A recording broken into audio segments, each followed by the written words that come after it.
Goeiedag iedereen, van harte welkom hier in Goste Art Residence. Vandaag openen we de tentoonstelling van Arnie Schmid, Brains Are Where You Find Them. Arnie Schmid komt uit Luxemburg, heeft verschillende keren tentoongesteld in België, waarvan de eerste keer hier in Brugge.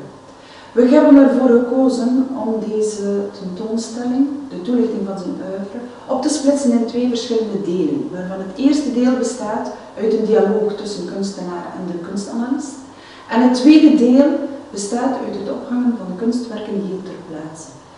Ik geef jullie alvast het woord aan Arnie Schmid en de kunstanalist mevrouw Chantal de Jager. Bonjour monsieur Schmid. Bonjour madame. Bonjour.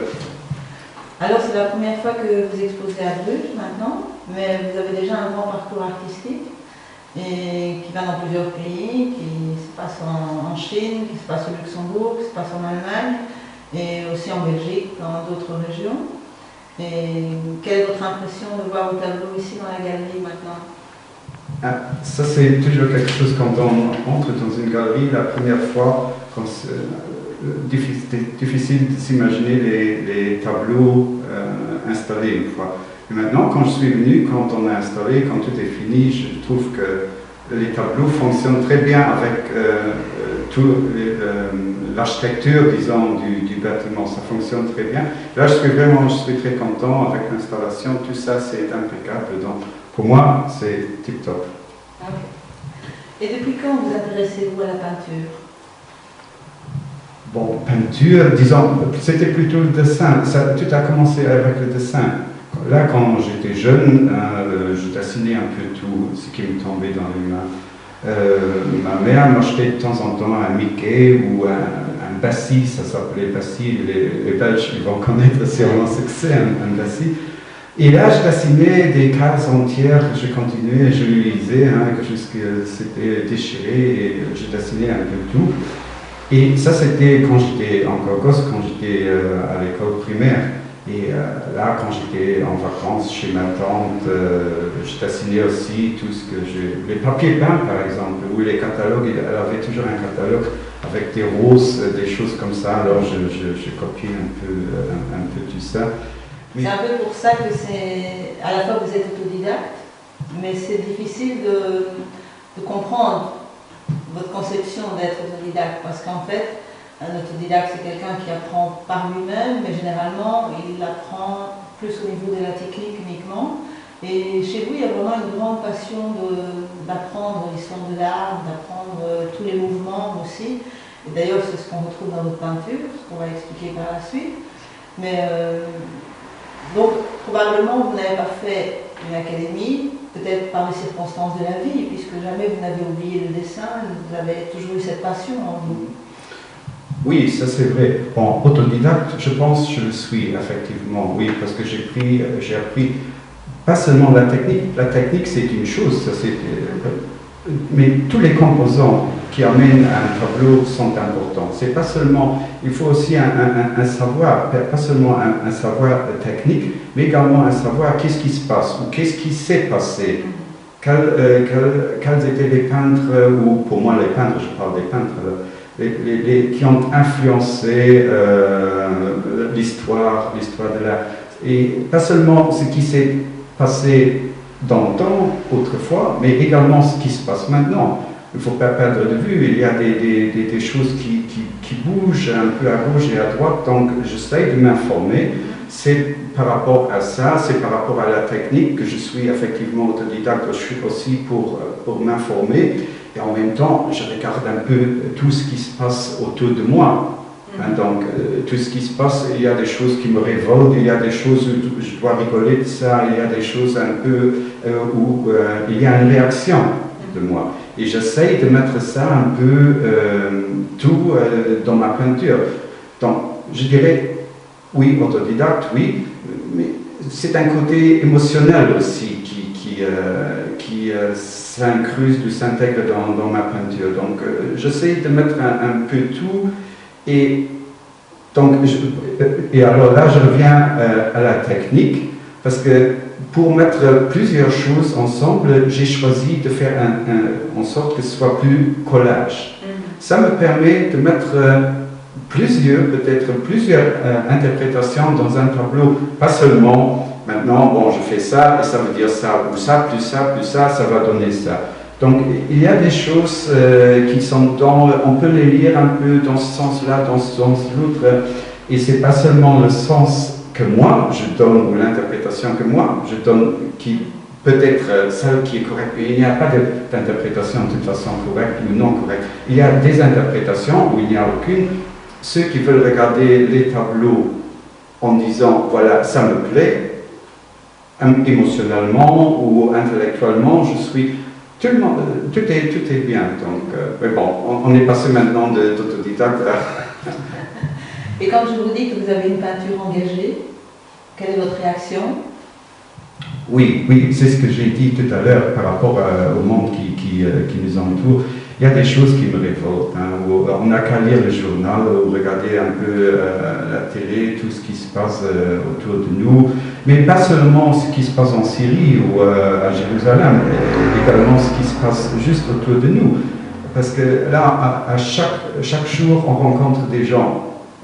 Et on rencontre de tous genres, donc tous genres confondus. Et là, il y a des choses où on se dit... toute situation. Voilà, les situations aussi, il y a des choses où on se dit, mais c'est pas possible ça. Et ça existe tout près de chez nous, ça se passe tout près de chez nous, comme le film belge. Et donc, c'est un peu ça ce que je veux mettre également dans ma peinture. Si je vous demande, existe-t-il deux personnages en vous? Oui. Ah, là, il y a une citation de Faust de Goethe qui me... Zwei Seelen wohnen in meiner Brust. Ça veut dire il y a deux âmes dans mon corps. Et par rapport à votre temps et à vos deux fonctions, comment voyez-vous l'évolution dans le futur alors? Bonne question, le futur. Je ne suis pas prophète. Je ne sais pas comment ça va se passer d'ailleurs. Mais bon, ce que je peux dire peut-être, et ça c'est par rapport au passé pour regarder dans le futur. Je sais que dans le passé, j'ai fait plusieurs étapes. Je parle peinture maintenant, pas français. Oui. Il y avait, chaque étape me permettait d'aller vers l'avant. Une évolution. Ça veut dire peut-être que dans le futur, ça va continuer parce que c'est quelque part en moi, je dirais, de ne rester pas éternellement dans la même gamme, disons, mais ça doit bouger. Et dès que je sens émotionnellement, maintenant, je suis quelque part dans un sens unique, dans une impasse, alors je sens que ça va bouger. Je ne dis pas maintenant que ça va changer de fond en comble. Je ne fais pas le minimalisme sûrement après-demain, même si on ne sait jamais, mais tout est possible. Mais vous voyez, donc, c'est possible, je ne sais pas, mais je pense que, ou j'espère en tout cas, que ça va évoluer, parce que pour ne pas rester fixe en disant « Ah, maintenant j'ai trouvé mon truc, et je vais faire ce truc jusqu'à ce que c'est fini. » Mais bon, ça c'est pas pour moi. Bon. J'espère que c'est une réponse à votre question. Oui, absolument. Et votre regard sur la société, quel est-il? Oui, comme j'ai dit déjà tout à l'heure un peu, le regard sur la société, c'est des réactions. Des réactions que j'ai par rapport à ce qui se passe dans la vie quotidienne. Donc, c'est un peu ce que j'ai dit tout à l'heure. Et c'est un peu la nourriture de votre peinture, alors? Quoi Le fait de cette analyse par rapport à la société, tout ce qui vous bouleverse, oui. C'est un peu comme un journaliste, éventuellement. Oui, parce que je prends des choses que je vois et je les mets à ma sauce. Donc, je réagis par rapport à des choses qui se passent. Bon, il y a une chose que je veux dire, ce sont des réactions. Je ne veux pas, avec ma peinture, devenir moralisateur. Et c'est plutôt une réaction par rapport à l'émotion, pas par rapport à l'esthétique.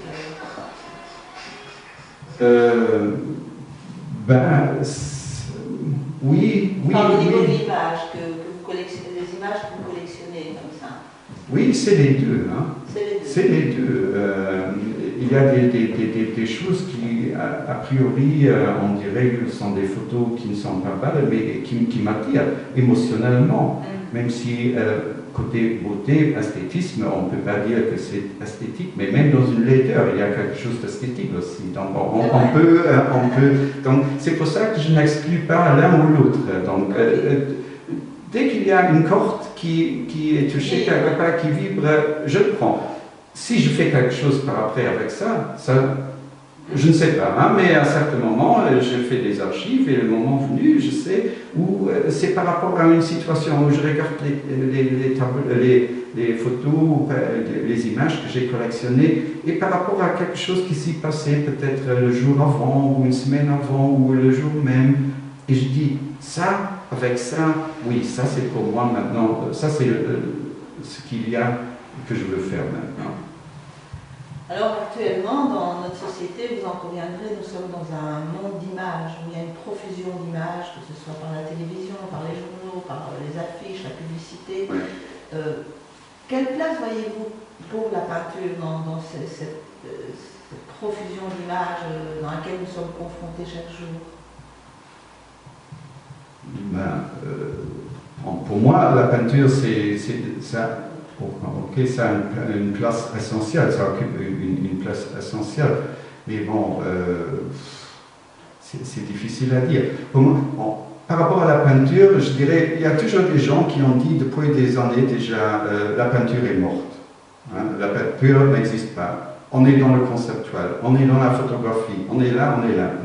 Mais ils ont eu tort, tout le monde a eu tort. La preuve, la peinture est là, tout le temps. Elle est plus vivante que jamais. Donc. Je vais parler avec vous de quelques mouvements artistiques qu'on retrouve d'ailleurs dans votre peinture. Et par exemple, pour les classiques, je prendrais Velázquez, El Greco, Goya, on constatera ça dans vos peintures en les visitant. Et quelle est l'importance pour vous de ces peintres classiques? Qu'est-ce qu'ils amènent dans votre œuvre? Déjà, la première fois quand je les ai rencontrés, soit dans des musées, ça me frappait déjà. Donc il y avait quelque chose qui bougeait en moi, comme j'ai dit tout à l'heure. Une grande émotion, une corde qui vibrait. Hein. Mais vous avez aussi une grande compréhension.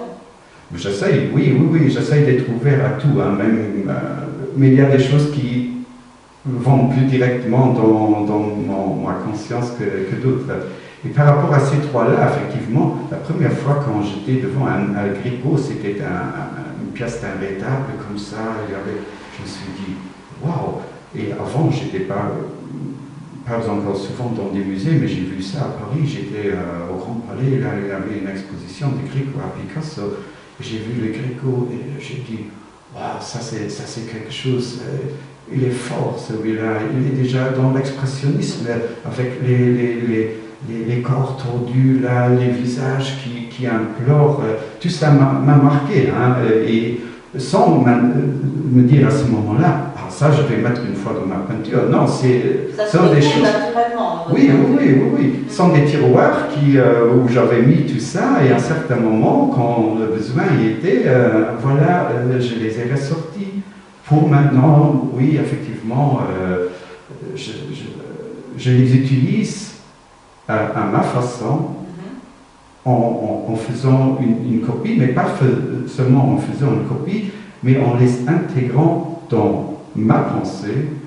Et pour les... je fais seulement, je prends des détails, je ne fais pas une copie maintenant en entier de ça, mais ce sont des choses qui aussi, dans mon truc de collage, là, que j'ai dit, ça c'est bien, je peux les utiliser pour dire des choses par rapport à la société contemporaine. Donc, les anciens par rapport à aujourd'hui, pour moi, ça donne quelque chose. Alors, par rapport aux impressionnistes, on ne peut pas dire que votre peinture est directement inspirée des impressionnistes. Hein, au niveau pictural, on pourrait dire pas du tout. Non. Mais peut-être ce qui a été apporté par les impressionnistes, c'est justement cette liberté d'aller face à la réalité, de pouvoir peindre à l'extérieur, de quitter ces cadres bien statiques de la peinture. Ça, c'est quelque chose qui vous interpelle également? Oui, pour moi, ce que les impressionnistes ont apporté surtout, ça c'était la rupture avec tout ce qui se faisait avant. C'est la liberté. C'est la liberté, oui, avant, mais bon, il y avait des avant-impressionnistes comme bon, John Keane et tout ça, il y avait une école, je sais plus, mais en tout cas, voilà, ce sont des gens qui ont ouvert des horizons tout à fait nouveaux. Et c'est important encore pour les peintres actuellement? Ben oui. C'est ceux qui étaient importants, qui sont importants dans l'histoire de l'art, ils restent. Hein, et c'est toujours, on peut toujours apprendre par rapport à ce qui s'était passé. Même si ce sont peut-être des courants ou des ismes qui ne sont pas dans la peinture de ce que je fais, mais tout a son importance. Et c'est pour ça aussi qu'en revenant sur la notion d'autodidacte, que c'est important de savoir ce qui s'était passé avant. Donc, c'est pas seulement par rapport aux impressionnistes, mais effectivement, on a parlé du Goya, du Gréco, de Velázquez, on peut en citer d'autres, hein, les Flamands, aussi bien les Rembrandt, les Rubens et tout. C'est donc aussi ça la construction de la peinture actuelle. Oui. Parce que oui, c'est une connaissance ancienne qui se mélange avec ce qui est maintenant la contemporanéité. Alors je vous dis le mot dadaïsme. Ah oui, ça c'est quelque chose. Les dadaïstes, oui, ça, le truc de collage que je fais, hein, ça c'est quelque chose, et de dire des choses un peu... La provocation un peu, l'humour et tout ça, et de dire des choses, voilà, on met ça. Oui, je me sens pas dadaïste, mais... Voilà, c'est en tout cas un mouvement qui m'a marqué. Oui, surtout pour les tableaux qui sont exposés. Et le pop art, la couleur? Oui, même si le pop art c'est quelque chose, le pop art c'est plus plat. Hein, mais le pop art, ça a également ouvert à moi, ça a également ouvert ça a ouvert des chemins, disons, des trouvailles pour mettre les choses ensemble par rapport à la société de consommation. Donc, je réagis aussi par rapport à ça, comme effectivement le pop art il a fait, sans être dans les plats comme c'était le cas pour Liechtenstein, et tout ça, la critique de consommation, à la société de consommation et tout ça, oui. Donc là, on est plutôt, mais aussi picturalement, oui. Alors, passons maintenant au conceptuel. Non. Maintenant, j'arrête. Le conceptuel, ça, oui. Alors, je vais parler du conceptuel. Oui.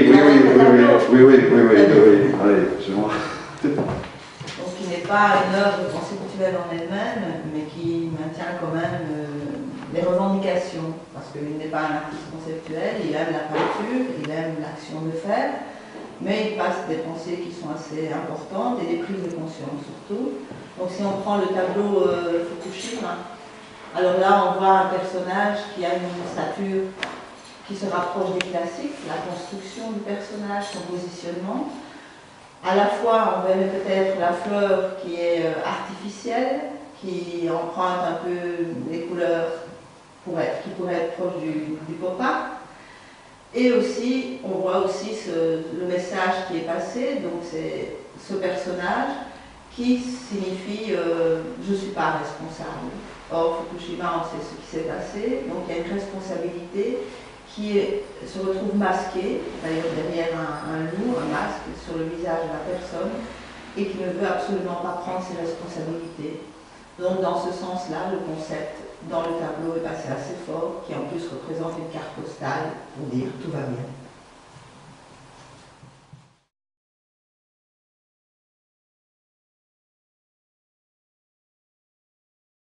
Vous voyez, j'ai besoin de ton avis pour une exposition. Et je suis un peu, je ne sais pas comment m'en sortir un peu. Mais un tableau, pour accrocher. Oui, ça c'est juste. Oui. Bon, moi je propose que les choses vont se faire comme ça.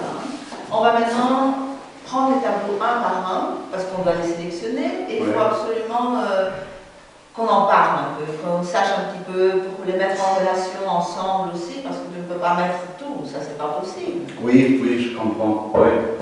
Oui. Si tu veux, alors on va commencer par celui-ci. Hein. Comme ça c'est déjà le premier qu'on regarde. Ok. Alors, est-ce que tu peux me traduire un petit peu ce qu'il y a sur le tableau là? Oui, effectivement. Est-ce que c'est important? Oui, le texte là est très important parce que sans le texte, on pourrait avoir des mauvaises idées. Si je me souviens, ce tableau-là, il y a toute une série de ce tableau-là. Donc ça s'appelle Ne faites pas dans la dentelle. Ah oui, oui. Hein, tu te souviens? Oui, ça c'est effectivement par rapport à Bruges. Bon, on commence, c'est un dessin, le papier que j'utilise, là, ça c'est un papier que j'ai trouvé sur le grenier, dans le grenier de ma tante quand elle est passée à la maison de retraite. Donc ça c'était là, ce sont des vieux papiers de la broderie lyonnaise qui datent de 1949-50 et que j'ai tout de suite dit, ah, ça sont des choses, là je vais faire quelque chose, et tout emmené ce qui restait encore. Donc ça, ce sont des souvenirs un peu liés à l'enfance? Oui, certainement. Ce sont des trucs que moi d'abord, j'aime bien aussi l'ornement, déco et tout ça un peu. Et le fait que c'était vieux et que c'était par rapport à mon enfance que j'ai trouvé ça dans le grenier de ma tante, oui, ça m'a dit, je me suis dit, voilà, ça je vais prendre. Et ça, tu as amené spécialement pour Bruges, parce que c'est à la fois la broderie qui se fait à Lyon, dans le temps, et puis il y a aussi la dentelle de Bruges, et alors tu as donné ce titre, Ne faites pas dans la dentelle. Oui. C'est ça, ton humour? Oui, c'est par rapport à la broderie, et je me suis dit, bon, Bruges, c'est quand même la dentelle, la tradition, oui, alors c'est quelque chose peut-être que les Brugeois, ils savent, pas apprécier, mais aussi reconnaître ça, oui. Et alors, donc, ça date, effectivement, le papier date des années 49, 50, et là... Juste après-guerre, et ce dessin, j'ai fait après les élections européennes, c'était le 25 mai 2014. J'ai marqué la date, parce qu'à ce moment-là, il y avait partout en Europe, pas partout, mais surtout dans quelques pays, comme par exemple en France, en Hollande, en Autriche, il y avait un Rechtsruck, c'est-à-dire il y avait beaucoup de gens qui ont élu la droite. Je prends seulement Le Pen en France et tout ça.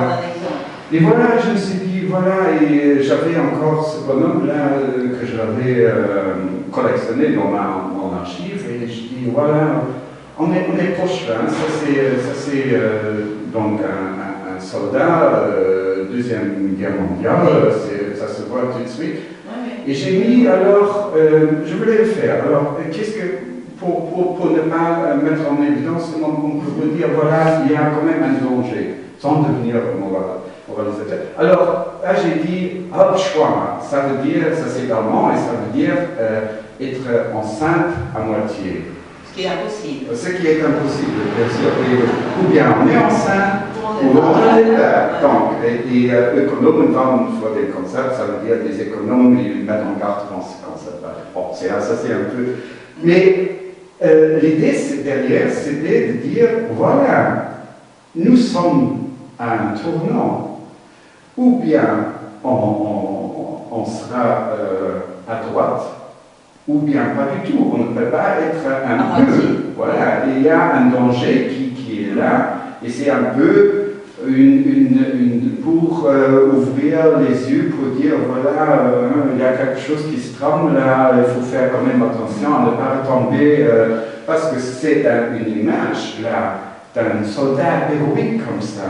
Ça donne quelque chose qui, on veut dire, waouh, ça c'est quelque chose qui attire, hein, c'est la propagande. C'est la propagande. Et qui est mise en avant sur un bouclier en plus. Voilà, c'est le bouclier. Quelque part, il se protège avec sa propagande aussi. Oui, ça c'est vrai. Hein, il se protège, mais il est là comme, voilà, comme contre Quelque chose l'ennemi. d'installé, oui. Contre l'ennemi. Oui. Contre l'ennemi, voilà. Hein, et c'est la propagande, c'est une affiche de la propagande nazie qui était utilisée là. Et je me dis, voilà, avec la propagande, on n'a que voir ce qui se passe, pas seulement côté extrême droite, mais ce qui se passe en Syrie, la propagande qu'ils font. Il y a des fous qui y vont chaque jour hein, pour faire la guerre. Parce que c'est bien, pas parce que la pour devenir un héros. Quoi? Pour devenir un héros. Oui, pour se faire tuer, je ne sais pas, oui, pour devenir.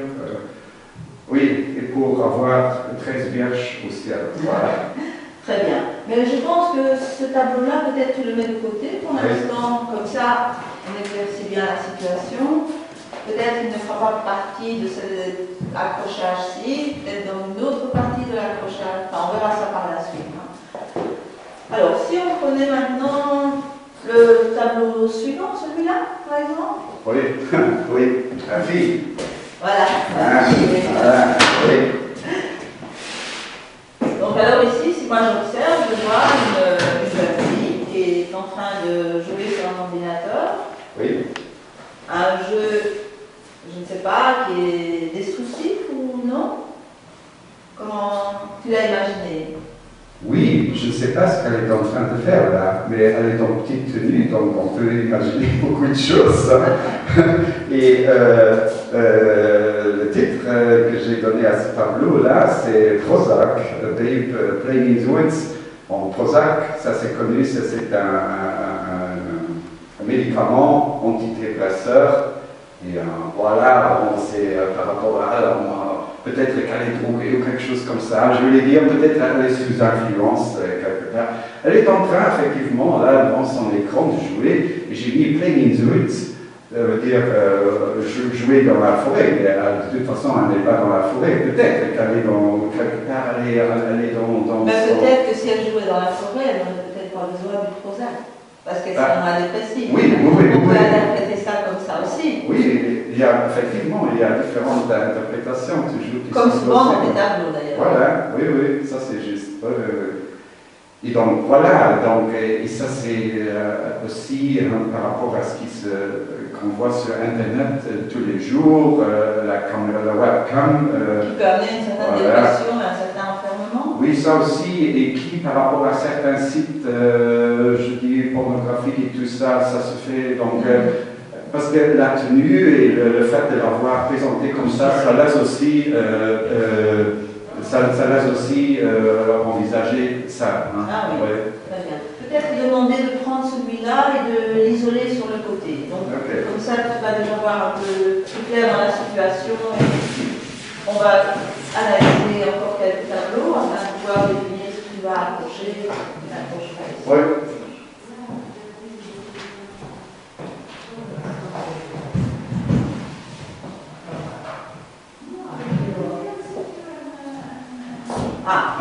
Oh là là. La crise, mais quelle crise. Et quel personnage aussi. Ben oui, ça change.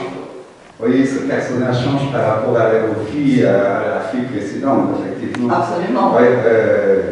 Oui, ça c'est donc un personnage bien nourri, disons, installé confortablement.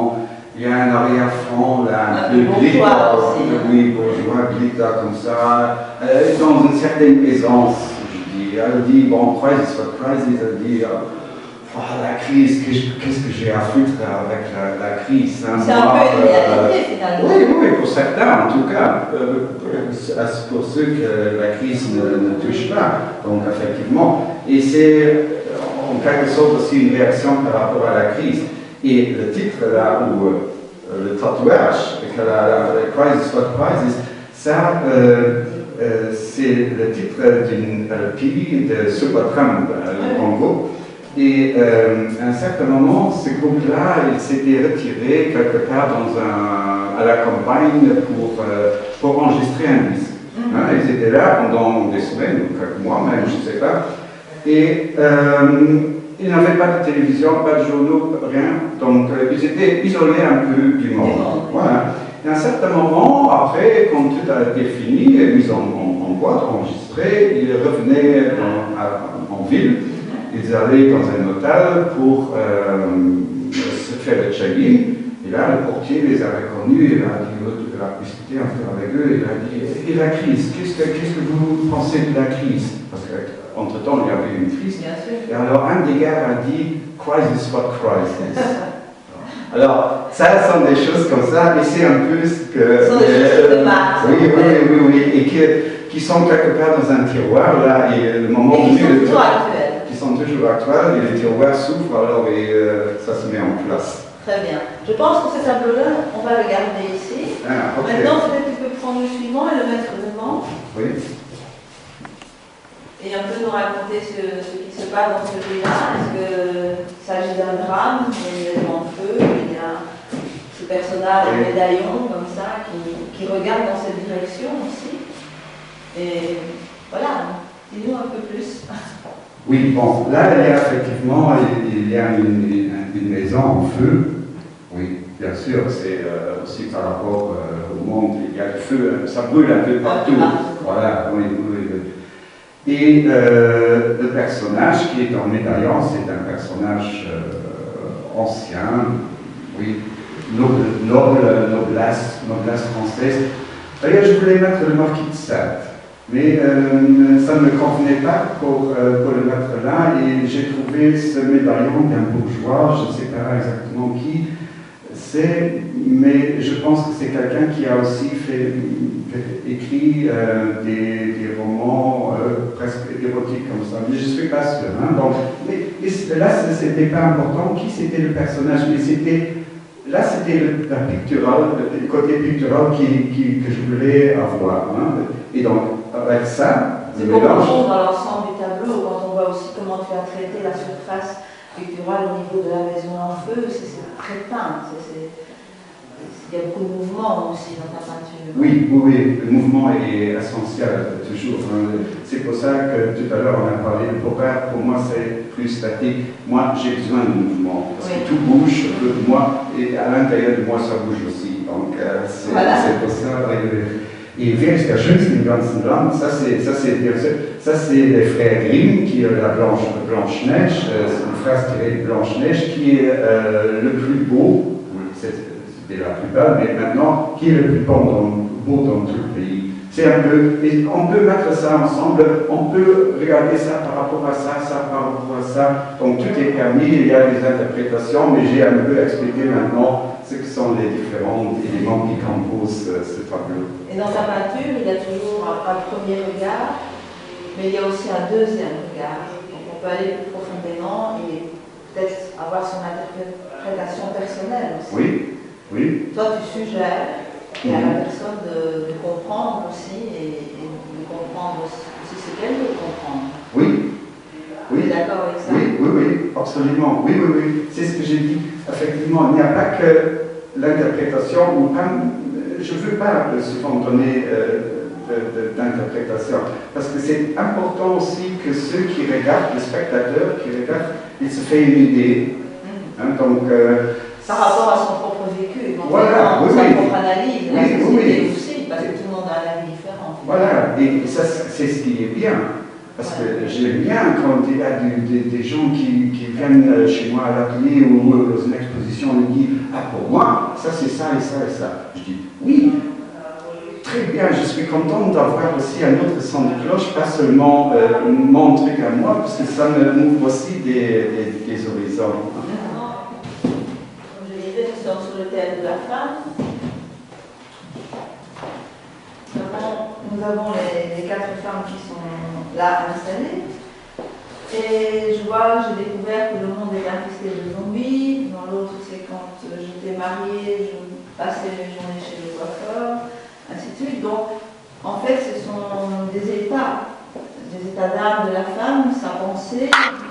Pourquoi tu as choisi comme ça la femme de la mettre comme ça toujours dans ce même format et son discours aussi, est-ce que tu es interpellé justement par toutes ces pensées de femme, son rôle dans la société? Oui, bien sûr, ça m'interpelle effectivement. Mais bon, par rapport à ce qui ce sont quatre portraits différents. Hein. Il y a aussi bien un portrait, par exemple, je prends le premier là à droite, c'est tiré d'un film Kill Bill. Donc, c'est un film assez violent, donc il y a beaucoup de sang qui coule partout, et j'aime bien ce film d'ailleurs. Et là, j'ai mis avec le titre Aide au tiers-monde du tranche jambon. Hein, ça, c'est quelque chose, à ce moment-là, ça donne, c'est humoristique, effectivement, mais quand même, ça, il y a un peu le rouge qui gicle là, donc c'est un peu ça, ou la femme en burqa, où on ne voit pas ce qu'elle pense derrière sa burqa, là, de smile à l'envers, là, donc, ce sont des choses comme ça où on ne sait pas ce qui se cache derrière. Oui, c'est toujours par rapport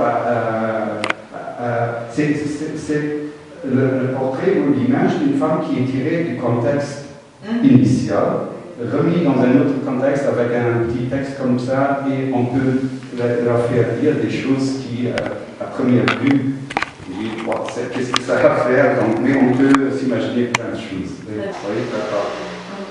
On peut les prendre et les enlever. Donc, celui qui est derrière, à mon avis, je dirais, on ne le met pas dans cette pièce-ci. Oui. Et on regarde les autres alors et on les positionne. On les positionne, d'accord. Très bien. Ok.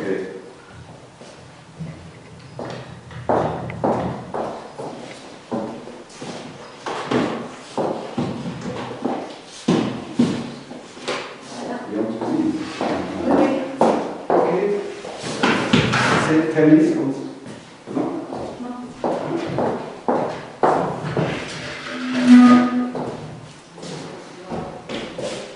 Celui-là? Oui. Je vais mettre ça là.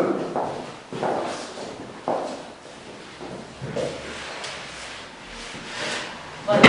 Est-ce que la situation est plus claire comme ça? Tip-top. On reste comme ça? On reste comme ça. Très bien. Et on prend une chute de bière. C'est bien. Au revoir.